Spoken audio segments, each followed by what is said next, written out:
नमस्कार दोस्तों। आज बहुत ही बड़ी खबर सामने निकल कर आ रही है। वीडियो में अंत तक बने रहिएगा। चलिए शुरू करते हैं आज की वीडियो। ओपन आउटसोर्स कर्मचारियों पर छाया वेतन संकट और साथ ही बताएंगे क्या होने जा रहा नियमितीकरण मुद्दे पर। उत्तराखंड के हल्द्वानी में उपनल के माध्यम से एसटीएच और मेडिकल कॉलेज में कार्यरत 659 कर्मचारी पिछले 5 माह से वेतन के बिना काम कर रहे हैं।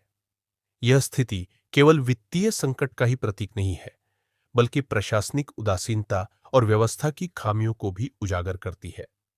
वेतन न मिलने के कारण कर्मचारियों के घरों में आर्थिक तंगी आ गई है। त्योहारों के समय भी उनके घरों में खुशियों के बजाय मायूसी का माहौल है। शुक्रवार को आक्रोशित उपनल कर्मचारियों ने एसटीएच से मेडिकल कॉलेज तक जुलूस निकालकर प्रदर्शन किया। उनका कहना था कि वेतन न मिलने से परिवार के लिए आवश्यक राशन तक जुटाना मुश्किल हो गया है। राखी जैसे त्योहार में उनके घरों में खाने तक के लाले पड़े हुए हैं। वे बार बार अपनी मांगें उठा रहे हैं, लेकिन ठोस समाधान अब तक सामने नहीं आया है। शासन के अनुसार मेडिकल कॉलेज और एसटीएच के लिए 169 पद स्वीकृत है, जबकि वास्तविकता में 659 कर्मचारी काम कर रहे हैं। इस भारी अंतर के कारण कॉलेज प्रबंधन को इन कर्मचारियों को वेतन देने में कठिनाई हो रही है। यह सवाल यह उठता है कि जब अतिरिक्त कर्मचारियों की आवश्यकता थी, तो उनकी नियुक्ति किस आधार पर की गई और उनके वेतन की व्यवस्था क्यों नहीं की गई। प्रदर्शन के बाद कर्मचारियों का एक प्रतिनिधिमंडल कुमाऊं कमिश्नर दीपक रावत से मिला। उन्होंने कर्मचारियों को भरोसा दिलाया कि इस मामले में ठोस कार्रवाई की जाएगी। हालांकि भरोसे के वादे पहले भी किए जा चुके हैं, लेकिन 5 महीने से ज्यादा का समय बीत जाने के बाद भी कर्मचारियों की स्थिति जस की तस बनी हुई है। इस मुद्दे पर कई नेताओं और अधिकारियों ने अपनी प्रतिक्रियाएं दी है। पूर्व केंद्रीय राज्य मंत्री और सांसद अजय भट्ट ने कहा कि उपनल कर्मचारियों को 5 माह से वेतन न मिलना चिंता का विषय है। उन्होंने बताया कि स्वास्थ्य सचिव, वित्त सचिव और स्वास्थ्य मंत्री से बातचीत हो चुकी है और इनके पुनर्नियोजन के लिए 10 करोड़ रुपए का बजट मांगा गया है। उनका दावा है कि शासन स्तर पर प्रयास हो रहे हैं और जल्द समाधान निकलेगा।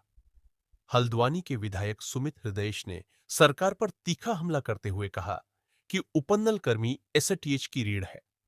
कोरोना काल में उन्होंने अपनी जान की परवाह किए बिना जनता की सेवा की, लेकिन आज उन्हें 5 माह से वेतन नहीं मिला है।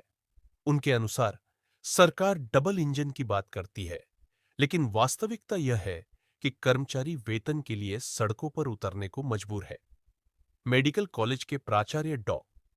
अरुण जोशी ने कहा कि एसटीएच में नए पद सृजित होने हैं और इस संबंध में प्रक्रिया जारी है। उन्होंने यह भी आश्वासन दिया कि उपनल कर्मचारियों को जल्द से जल्द वेतन देने की कार्रवाई हो रही है। कालाडूंगी के विधायक बंशीधर भगत ने भी कहा कि शासन में इस मुद्दे पर चर्चा हुई है और जल्द से जल्द कर्मचारियों को वेतन दिलाया जाएगा। हालांकि कर्मचारियों के लिए जल्द का अर्थ अब लंबा होता जा रहा है, क्योंकि उनकी आर्थिक हालत दिन प्रतिदिन बिगड़ती जा रही है। अब सवाल यह है कि यह समस्या केवल हल्द्वानी या एसटीएच तक सीमित नहीं है। पूरे राज्य में करीब 22,000 उपनल और आउटसोर्स कर्मचारियों का भविष्य अधर में लटका हुआ है।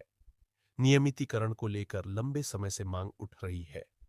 सरकार ने इस मुद्दे पर नियमावली बनाने के लिए एक समिति गठित की है।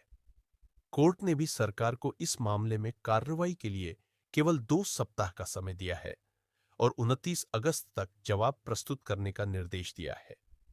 यह समय सीमा सरकार के लिए एक दबाव का काम कर रही है, क्योंकि कर्मचारियों में असंतोष लगातार बढ़ रहा है। 5 माह तक वेतन न मिलने का असर सिर्फ कर्मचारियों तक सीमित नहीं है।